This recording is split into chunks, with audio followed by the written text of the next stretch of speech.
Coletivo Bancada do Livro, Coletivo Bancada do Livro. Olá, estamos aqui com mais um vídeo do nosso Coletivo Bancada do Livro, aqui no programa Debate Público. Nós estamos tentando aqui sempre, uma vez por semana, trazer uma discussão, trazer um debate aqui que possa colaborar, não só com o nosso canal, mas com as pessoas que nos assistem, que nos acompanham. Eu sempre estou aqui com a companhia aqui do Manuel Cipriano, sou o professor Isaldir, também sempre aqui com a companhia do professor Sérgio. Já tem um tempo aqui que nós estamos sempre trazendo, né, alguma questão para fazer o debate aqui. E, pois bem, para esse vídeo de hoje, a nossa discussão vai ser, ou vamos tentar fazer essa discussão, supersalário no serviço público, justiça ou privilégio. Essa questão também apareceu aí nos últimos dias, né? A gente vai tentar colaborar aqui nessa discussão. Para colaborar com essa discussão, eu vou trazer aqui alguns questionamentos, algumas perguntas que você pode refletir quando você estiver assistindo aqui o nosso vídeo, mas que vou trazer essas questões para aqui a análise e comentário aqui, tanto do Cipriano como do Serginho. Então, vou colocar aqui essas questões para que nós possamos basear o nosso vídeo, basear aqui a nossa discussão. Então, é um pouco isso, né? Vocês acham que o funcionalismo público no Brasil é supervalorizado? Essa é uma questão que eu acho que é relevante, né? E outra questão também como essa distorção, né, dos supersalários afeta a economia e a percepção da população sobre o serviço público. Isso também é uma questão que pega, né? As pessoas acabam tendo uma impressão de supersalários para todos o funcionalismo. Como, por exemplo, tanto eu aqui como o Serginho, nós temos carreira no Estado de Minas Gerais como professores. Então, houve uma época que pensava-se que os professores ganhavam muito pouco. E depois parece que de um tempo para cá que está começando a achar que o professor ganha muito. Então, na verdade, tem uma percepção sobre essa questão, né? E uma outra questão também que a gente trouxe aqui para a gente poder passar por ela é o que deveria ser feito para evitar essa distorção. Reforma administrativa, maior transparência. De tempo em tempo estão se falando em reforma administrativa. É curioso isso, né? E também, para poder ser analisado aqui, tanto pelo Serginho como pelo Cipriano, é possível equilibrar a valorização do servidor público com um sistema mais justo e sustentável. Então, são essas as questões aqui que a gente vai tentar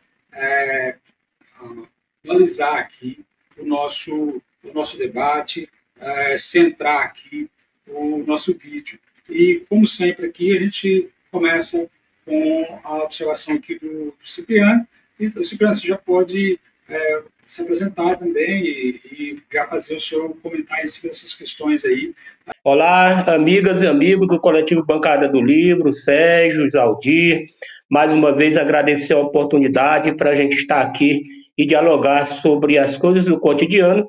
E hoje aí sobre esse conceito que se tem, até um imaginário popular, de que servidor público é um sinônimo de grande salário, de salários estrondosos. Porque na organização, e aqui eu quero trazer eu quero reafirmar a necessidade e a função básica do servidor público. Quando você pensa nos municípios, que são 5.570 municípios brasileiros, quando você pensa nos estados, que são 26 estados mais o Distrito Federal, e a estrutura organizativa da União, que presta serviço de educação, saúde, segurança, então você pensar infraestrutura, né, saneamento básico, são pessoas reais que estão ali prestando esse serviço coletivo, esse serviço necessário para a vida das pessoas. O controle da dengue, zoonose, tudo isso são de forma direta ou indireta, temos ainda as estatais, como os bancos públicos, que é a Caixa Econômica e Banco do Brasil, temos ainda as autarquias, as universidades, Então, é um conjunto muito amplo de pessoas a serviço das atividades coletivas. E, como a estrutura, há uma necessidade, a estrutura de garantir que essas pessoas trabalhem com independência, tem a questão da estabilidade, que é diferencial, e o histórico, né, do serviço público é que em um determinado momento essas pessoas eram indicadas, né, e trazer aqui a garantia constitucional da necessidade do serviço público ser acessível por meio de concurso, o que levou muitas pessoas a acessar e ter essa atividade de serviço público como garantia da sua sobrevivência e realização da sua vocação, ser professor, enfermeiro, médico, isso da coletividade. Ora, agora, a remuneração dessas pessoas, ela é realmente diferenciada de forma geral? Não. Se você pensar os pequenos municípios, que é a grande quantidade das cidades brasileiras, as pessoas que trabalham nessa cidade ganham aí em torno um pouquinho mais do que o salário mínimo. Então, se pensar aí, a maior parte, se pensar também na estrutura de alguns estados, né? A ideia é valorizada, a valoração não vem só pelo salário. O salário é importante e não há um salário ainda que seja pela definição constitucional para a maioria dos servidores públicos. E a estrutura do trabalho também não. Você que foi professor, né, Isaldir, Sérgio, sabe que tem escolas que os professores têm que comprar materiais básicos, inclusive o giz, às vezes, né, para poder funcionar a escola. Tem essa valoração? Então, de um modo geral, ainda tem carência disso.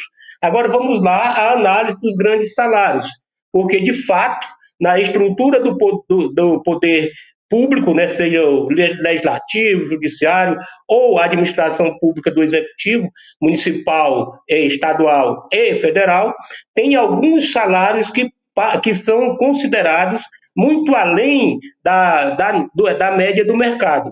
E essa crítica é feita, inclusive, tomando como base o salário dos ministros do Poder Judiciário no Supremo Tribunal Federal, que é também, pela Constituição, o parâmetro para medir quanto deve ganhar os servidores públicos em toda a estrutura estatal, como nós dissemos, estadual, federal ou municipal. Ora, aí sim há algumas distorções. Isso porque cria-se mecanismos que vão para além da determinação constitucional. Veja aí, né, Isaldir, Sérgio, que o teto máximo hoje é em torno de R$46 mil, é o teto máximo, não quer dizer que todos ganhem isso. Agora, se cria aí, nas estruturas, em alguns espaços, alguns que chamam-se penduricários, né? Coisas que vão crescendo, e que chega a salários que são consideravelmente estrondosos, né? Isso é que é a falha da estrutura administrativa. E como corrigir essa coisa, né? Como corrigir isso? Pelo controle, né? Pelo controle a partir... Aí seria uma reforma administrativa de planificação dessa distribuição. Veja que cada órgão tem o seu orçamento próprio, eles fazem essa distribuição para não repassar, talvez, aquela sobra de final de ano para retorno à administração pública, ao Poder Executivo. Então, criam aí carreiras que, de certa forma, valorizam alguns cargos, né? Isso, então, para a gente encerrar, dizer desde logo, há essa distorção em alguns salários? Sim. Essa é a regra que deve ser aplicada? Não. Inclusive pelos princípios constitucionais. E como corrigir isso? Fazendo valer a aplicação dos princípios constitucionais, cortando esses a mais que estão sendo inseridos em alguns salários e aumentando, valorizando o conjunto dos servidores públicos, como eu falei, principalmente municipais, que estão aí na base ganhando muito mal, e prestando serviços essenciais no seu dia a dia, para que as cidades possam ter uma prestação de serviço público com qualidade, e o servidor público tenha também na prestação do seu serviço uma qualidade de vida. E por último, assim, só um elemento que poderia ser acrescido a essa forma, é que a classe média passe a usar mais os serviços públicos, para ver e para poder sentir e para poder qualificar, para fazer a crítica melhor, para que seja aperfeiçoada essa forma de prestação de serviço para funcionamento do Estado, e sem a qual os serviços públicos não chegariam a você, na sua casa, na nossa, na minha, na nossa rua, na nossa cidade, sem esses trabalhadores e trabalhadoras que exercem a atividade chamada servidor público. Muito bem, um belo tom apanhado aí, acho que ficou bem claro, não só a contextualização, como também as questões, né, que nós colocamos aqui, que foi colocado aqui para a gente fazer o debate. Eu vou só repetir aqui a temática, Serginho, para que você também possa fazer o comentário. Né? Então, a nossa questão hoje é supersalário do serviço público, justiça ou privilégio. Gostaria que você fizesse também as suas observações e comentários. Bom, nós já fizemos um programa que nós discutimos a correlação do serviço público a nível mundial com o brasileiro, e até nós apresentamos naquela época os dados de que o serviço público brasileiro não demanda tanta mão de obra igual se professa aí pelas ruas. Mas é preciso entender. Vou citar um exemplo típico aqui que destrói tudo aquilo que a gente for falar de bom. O governador de Minas, ele sozinho aumentou o seu salário. Os vereadores de Uberlândia aumentaram o salário dele, do prefeito, do vice, todos os papagaios que ficam em volta dele. Amigo, aí você vai defender como? Está na imprensa comum, que não é igual o CBL, que o CBL é uma imprensa bacana, dizendo o seguinte, que o judiciário, os caras já estão ficando fora da média, porque o judiciário recebe o recurso e é eles quem definem as suas rendas, a sua graduação. Nesse fim de ano, diz, assim, eu não tenho como comprovar, mas diz que teve juiz, parece que no Mato Grosso, que recebeu 1 milhão. Então, assim, é quase, eu não diria que é indefensável, mas é difícil defesa. E aí, por exemplo, no caso da educação, vamos usar esse exemplo do serviço público, que chega nos 5 mil municípios, não é isso? Como é que você faz? Teria possibilidade de prestar serviço de educação no Brasil sem os servidores públicos? Não. Teria condição? Não. É possível enfiar na mão da iniciativa privada? Também não. Tem um município que não tem nem uma escola, é meia escola. Como é que faz? Qual a iniciativa privada que vai querer pegar? Pegar rancho pegando fogo? Então, esse serviço tem que ser prestado pelo Estado. E, na medida do possível, os dados têm mostrado que, embora lentamente, há um crescimento de qualidade no ensino. Não está retrocedendo. Até porque é o seguinte, diz as boas línguas, né, de que para você usar tecnologia, você tem que ter uma formação melhor. Esse pessoal que usa tecnologia está saindo da onde? De Marte? Também não. Então, é preciso compreender. É preciso entender, por exemplo, determinadas coisas muito bem refinadas. Eu vou falar para encerrar. Como é que você faz? Existe possibilidade de você tornar privado o serviço do Corpo de Bombeiros, aqueles que pegam tudo quanto é acidentado, e não existe, não tem ninguém, só se a pessoa tiver o neurônio muito ruim, para dizer que o bombeiro é ruim. Bombeiro que entra para apagar incêndio, que atende todos os acidentados, afogado, é servidor público também. Agora, vírgula, existem muitos salários que são pagos de forma indevida. É preciso refinar a legislação para dizer o seguinte, quando o cara fala teto, é teto mesmo. Se o cara ganhar 40 mais um real de penduricalho, tem que tirar o emprego dele. Não tem como.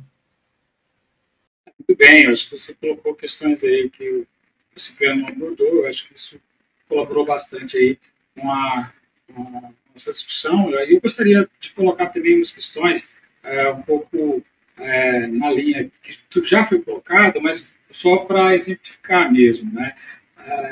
Principalmente aonde que estão esses super salários. Na maioria, eles estão nos estados e no setor do judiciário e do Ministério Público. Então, são onde esses servidores que acabam ultrapassando o teto. O Cipriano lembrou aqui o valor do teto, né? E o Sérgio lembrou ali o Zema, que aumentou o salário dele aí quase 300%. Isso, quando ele faz isso, ele aumenta o teto do Estado, né? O teto dos servidores públicos do Estado. Então, os servidores com super salário, então, eles estão principalmente nos estados, eles estão na esfera do judiciário e menos na esfera do executivo a nível nacional. Então, essa é só para identificar bem. Como o Sérgio lembrou aí, né, juiz recebendo 1 milhão. Teve agora, o Supremo acabou derrotando uma lei lá em Goiás, o Caiado aprovou, onde os servidores comissionados, ou seja, não são servidores efetivos, poderiam receber salários maiores que o teto. Então, quer dizer, existe uma legislação. O Cipriano lembrou também sobre a questão da legislação, ela existe, só que acaba sendo criado situações, subterfúgios, o Cipriano chamou de penduricalho, para poder ultrapassar, simplesmente obedecer a legislação. Essa é uma questão que eu gostaria de colocar aqui para contribuir. Bom, terminamos aqui mais um vídeo aqui do nosso debate público, nosso coletivo Bancada do Livro, agradecendo muito aqui as pessoas que participam, chamando sempre para comentar aqui as questões que nós temos colocado. Lembrar também que o nosso canal, Coletivo Bancada do Livro, tem atividade ao vivo de segunda a sexta, geralmente às 18 às 19 horas, e no sábado às 10 horas. E que você pode contribuir, né, compartilhando, você pode contribuir comentando, né? Essa é a forma que você tem de contribuir com o crescimento do nosso canal. Então, agradecer muito aí a parceria aqui do Serginho, a parceria do Cipriano, e agradecer também a todos e todas que nos acompanham. Coletivo Bancada do Livro, Coletivo Bancada